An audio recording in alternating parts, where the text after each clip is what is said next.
Assalamu alaikum wa rahmatullahi wa barakatuh. Today I want to talk about the dangers of pornography. Now, it has become pretty widespread, for young men, even older men, just men in general, to put up a few pictures, of naked women online or whatever, and just, browse through them, enjoy looking at naked women or watching, films where people, are pornographic movies basically. And people have generally viewed this as, a relatively harmless practice because, especially when it comes to young men, for example, they're not married or they don't have a woman or whatever, and so they humor themselves with these types of things. And obviously, in our time, when I was young, when I was a teenager, boys used to have to try to somehow get hold of a magazine somewhere, which they, had to go through some difficulty, great difficulty in trying to secure a magazine with some actresses in or whatever, half naked or whatever. And it wasn't that easy, like for boys my age, how long ago was that? Say 20 years ago or something. It, things were not so readily available. There was a lot more censorship online on the internet also in the beginning, early stages of the internet. And, you know, it was just generally we just didn't have so much access. There were no smartphones that you would have to go to the library to a computer somewhere or so we were just not inundated with so much graphic imagery as people are today, as men are today. Okay.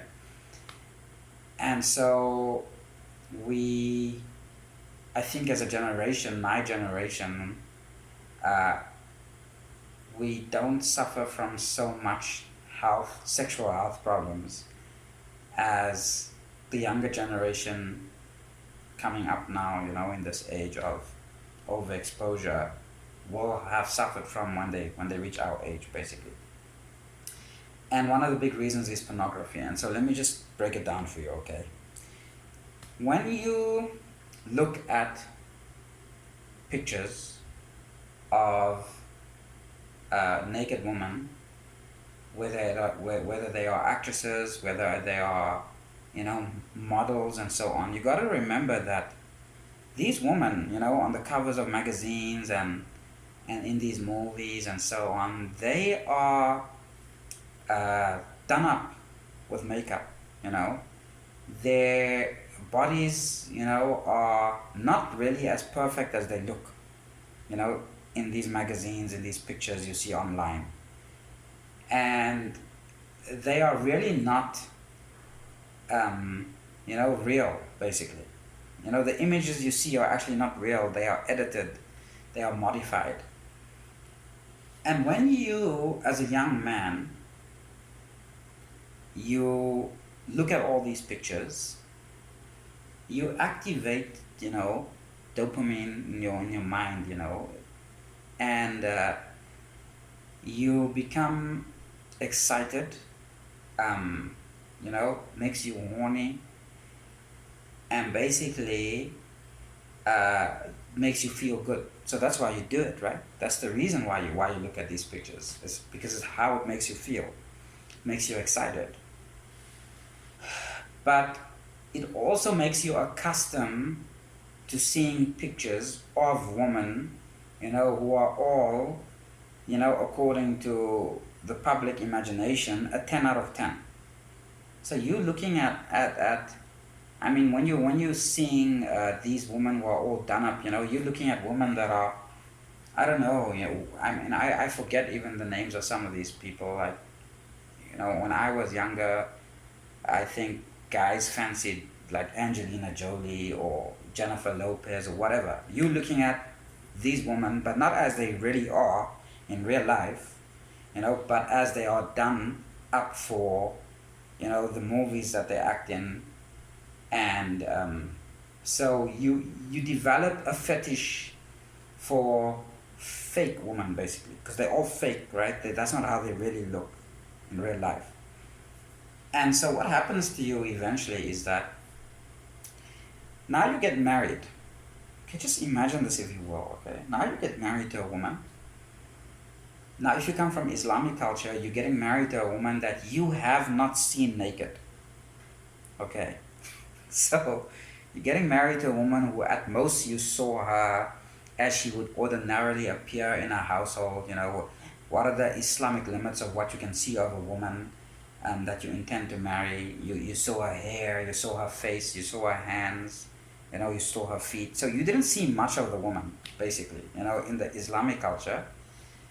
But little, did you know that when you finally are going to see her naked, after you marry her, she's not gonna look like those women you saw in all the porn that you've been looking at, right? She's not gonna look like that. Okay, she's a real woman. Okay, and you're going to see her naked, and you're going to find that you're not as excited about seeing her naked as you are about seeing all those other 100 porn stars naked that you look at all the time. Okay?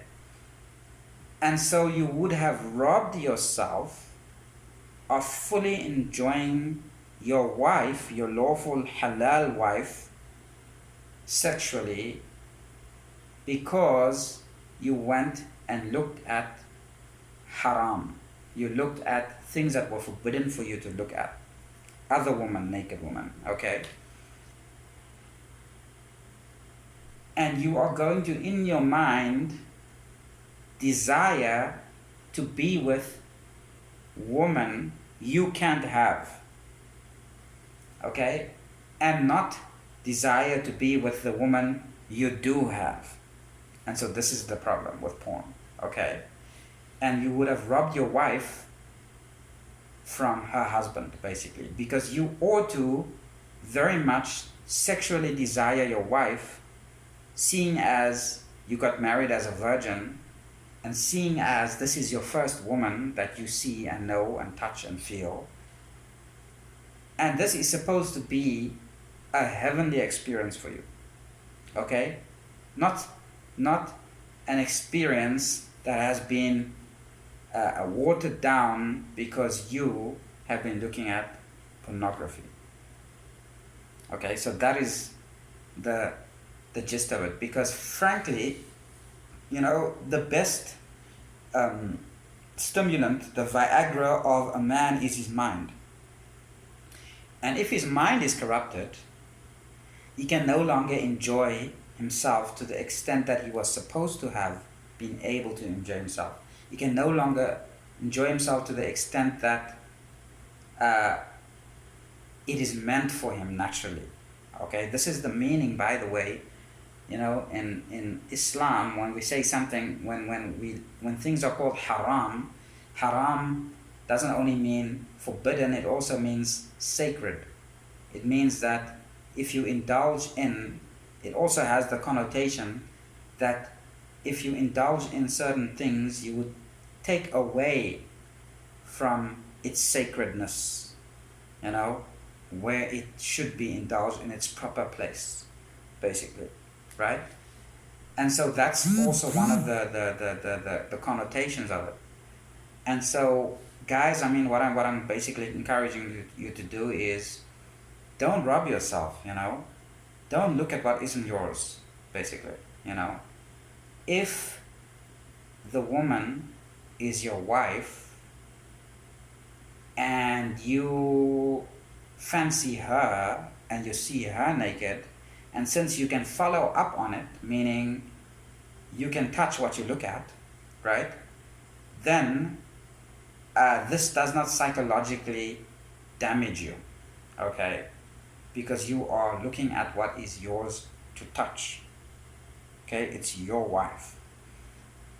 But when you start looking at forbidden fruits, that which is not yours to touch, and you start desiring all the forbidden fruits, then forbidden fruits are what excites you.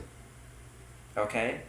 And when forbidden fruits excite you, then that which is not forbidden, will, of course, no longer excite you. And that is a very, very dangerous psychosis to be in. It is a psychosis. It's really a psychological problem that people have, okay? They get excited by forbidden fruit. And then once something is theirs, it no longer excites them. So you don't want to be in that category, and you don't want to damage yourself in that way. So stay away from looking at things which you ought not to be looking at, pornography. And when you do want the thrill and excitement of a woman, then make sure it's your own woman, not that which you can't have. Thank you.